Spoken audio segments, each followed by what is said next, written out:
दोस्तों बाइबल के बहुत से ऐसे शख्स हैं जिनका नाम तो बाइबल में है, लेकिन उनके बारे में ज़्यादा इन्फॉर्मेशन हमारे पास आज भी अवेलेबल नहीं है।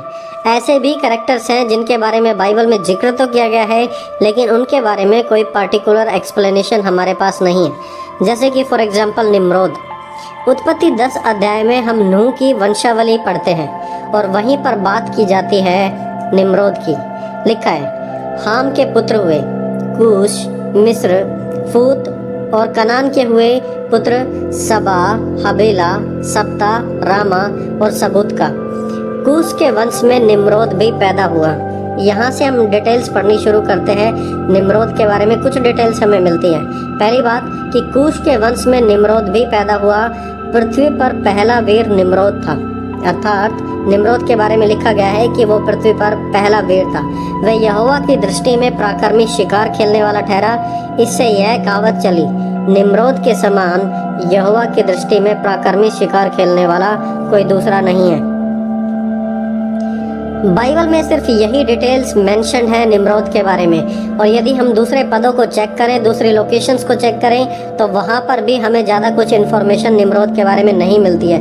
और फिर इतनी कम इन्फॉर्मेशन अवेलेबल होने के बाद भी निम्रोद पर सैकड़ों किताबें लिखी गई हैं, बहुत सी वीडियोस यूट्यूब पर पोस्टेड हैं, लेकिन इतनी डिटेल्स ऑलरेडी अवेलेबल होने पर भी एक पक्का कंक्लूजन निम्रोद से जुड़ा हुआ नहीं निकला है। आज भी स्कॉलर्स इस बात को लेकर काफ़ी विवादित हैं और रिसर्च करते ही रहते हैं। तो दोस्तों आज की इस वीडियो में हम उन सभी सबूतों के बारे में तो बात नहीं करेंगे जो निम्रोद के बारे में अवेलेबल हैं, लेकिन हम दो ऐसी थियरीज को देखेंगे जो निम्रोद की सच्चाई को हम सभी के सामने प्रेजेंट कर सकती है।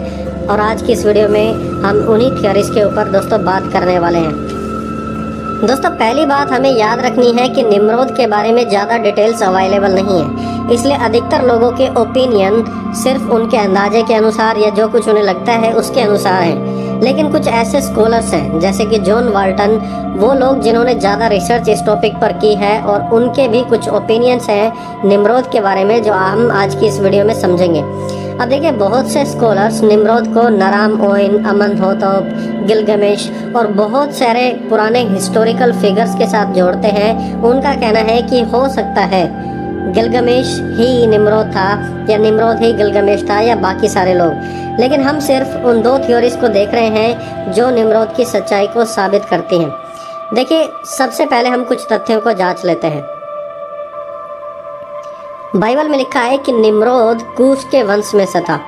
निम्रोद वीर था, वो एक पराक्रमी शिकारी था, और उसके राज्य का आरंभ बेबीलोन से हुआ था। उसने निन्वे और असीरिया के कुछ आसपास के कुछ क्षेत्रों को जीत लिया था। ऐसा हम हिस्टोरिकल रिकॉर्ड्स में पढ़ते हैं, प्लस साथ ही साथ हम बाइबल में भी इसके बारे में पढ़ते हैं। और जब हम ऐतिहासिक रिकॉर्ड्स को चेक करते हैं तो ये सभी बातें बिल्कुल सच साबित होती हैं।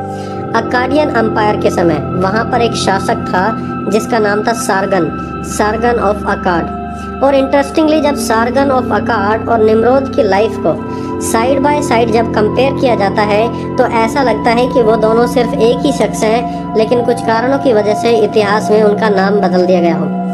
सार्गन भी कूश से था, सार्गन भी वीर था, वो एक पराक्रमी शिकारी था, और उसके राज्य की शुरुआत भी सुमेरिया में असीरिया के आसपास, बेबीलोन के आसपास की गई थी। इसलिए बहुत से बाइबल के विद्वान कहते हैं कि निम्रोद और सार्गन दो अलग अलग शख्स नहीं बल्कि एक ही शख्स हैं, लेकिन उनके नाम अलग अलग हैं। तो दोस्तों आखिरकार ऐसा क्यों हो सकता है और आखिरकार कैसे हो सकता है? जैसे कि उत्पत्ति 10 अध्याय में हम पढ़ते हैं कि कूश के वंश में निम्रोद भी पैदा हुआ। और यदि एग्जैक्ट लोकेशन की बात की जाए तो विद्वानों का कहना है यह कूश जगह आज के समय ईरान में है, जिसे कीश के नाम से आज के समय जाना जाता है। और सार्गन भी, जिसे हम निम्रोद के साथ कंपेयर करते हैं, जिसके बारे में विद्वान कहते हैं कि सार्गन ही निम्रोद हो सकता है, वो भी कीश का ही एक निवासी था। अब सवाल ये उठता है कि यदि सार्गन ही निम्रोद था तो उनका नाम मिलता जुलता क्यों नहीं है? नाम में कोई सिमिलैरिटी क्यों नहीं, और ना ही नाम के मीनिंग में कोई सिमिलैरिटी है? इतना ज़्यादा फर्क क्यों? यागिल लेविन, जो कि एक स्कॉलर है, उनका कहना है कि उस समय अधिकतर लोगों के दो नाम होते थे। जैसा कि एक तो उनका नॉर्मल नेम हो गया, और दूसरा नाम जो राजा बनने के समय या अधिकार देने के समय उन्हें दिया जाता था। लेकिन निम्रोद का अर्थ है we shall rebel, rebellious one, विद्रोही।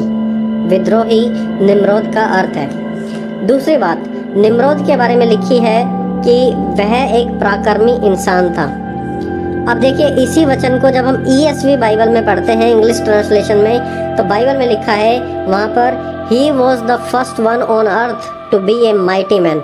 वो पृथ्वी पर सबसे पहला ऐसा शख्स था जो पराक्रमी इंसान था, पृथ्वी का पहला पराक्रमी इंसान।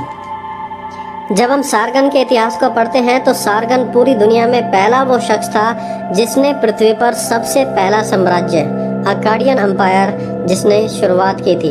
अब एक और बात हम यहाँ पे देखते हैं कि निम्रोद के बारे में एक और बात लिखी है कि वह एक शिकारी था।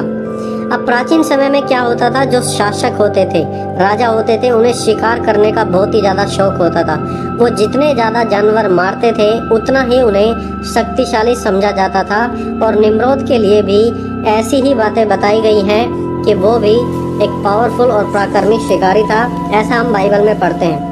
जब ईरान के कुछ आसपास के एरिया में रिसर्च की गई आर्कियोलॉजिकल डिपार्टमेंट के द्वारा, तो उन्हें ज़मीन से कुछ ऐसे सबूत मिले जो इस बात को और भी सच साबित करते हैं। उन्हें 4th सेंचुरी BC से जुड़े हुए कुछ आर्कियोलॉजिकल एविडेंस मिले हैं जो दर्शाते हैं कि प्राचीन समय में ऐसे और भी अनेकों राजा होते थे जो शिकारी थे। वो राजा होने के साथ साथ शिकार भी करते थे, जैसा कि आप खुद इन पुरानी तस्वीरों में देख सकते हैं जो आपको इंटरनेट पर अवेलेबल मिल जाएंगी। तो यदि हम निम्रोद को और सारगन के जीवन को साइड बाय साइड कंपेयर करते हैं तो वहाँ पर हमें एक पॉसिबिलिटी लगती है कि निम्रोद और सारगन वो दोनों एक ही शख्स हैं। अगर ये बात सही है तो हम इन्हें साइड बाय साइड कंपेयर करते हैं, जैसे कि निम्रोद कूश से था और सारगन भी किस से था, जिसका नाम आज के समय में बदल दिया गया है। निम्रोद पराक्रमी था, सारगन के बारे में भी लिखा है वो प्रभावशाली शक्तिशाली पराक्रमी व्यक्ति था। और निम्रोद को बताया जाता है कि वो एक हंटर था, वो एक शिकारी था। और सारगन के बारे में भी कहा जाता है कि सारगन भी एक शिकारी था। तो यदि सारगन की लाइफ को और निम्रोद की लाइफ को साइड बाय साइड कंपेयर किया जाता है तो वहाँ पर एक प्रॉपर कंक्लूजन निकलता है।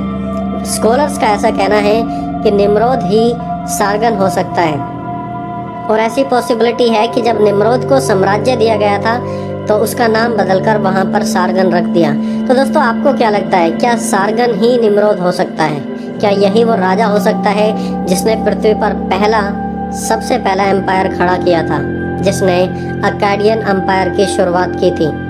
और क्या निम्रोद से जुड़े हुए और भी कुछ ऐसे सबूत हैं जिसके बारे में हम और भी बात कर सकते हैं? दोस्तों अपनी आने वाली वीडियो में इसके पार्ट 2 में हम उन सबूतों के बारे में डिस्कस करेंगे। यदि सारगन ही निम्रोद है तो उसके बारे में हमारे पास और क्या सबूत है। फिलहाल के लिए उन दोनों की लोकेशन एक जैसी है, उनका काम एक जैसा है और जो उन्होंने किया वो सभी चीज़ें बिल्कुल सिमिलर हैं, सेम है। इसलिए बहुत से हिस्टोरिकल रिकॉर्ड्स और स्कॉलर्स इस बात का दावा करते हैं कि वो दोनों एक ही शख्स हैं। यदि वो दोनों एक ही शख्स हैं तो सारगन के बारे में हमारे पास काफ़ी सारी इन्फॉर्मेशन अवेलेबल है, जिसके बारे में हम अपनी आने वाली वीडियोस में ज़रूर बात करेंगे। सो दोस्तों आई होप कि इस नए टॉपिक के द्वारा आपको कुछ नया इंटरेस्ट जगा होगा, आपको कुछ नया सीखने को मिला होगा और आने वाली वीडियोस में हम और भी ज़्यादा इनके बारे में बात करेंगे। तो यदि आपको इंटरेस्ट है तो आप हमारे चैनल को ज़रूर सब्सक्राइब करें, इस वीडियो को शेयर करें। मिलेंगे जल्दी और नए टॉपिक्स के साथ, तब तक आप सभी को जय मसीह की दोस्तों।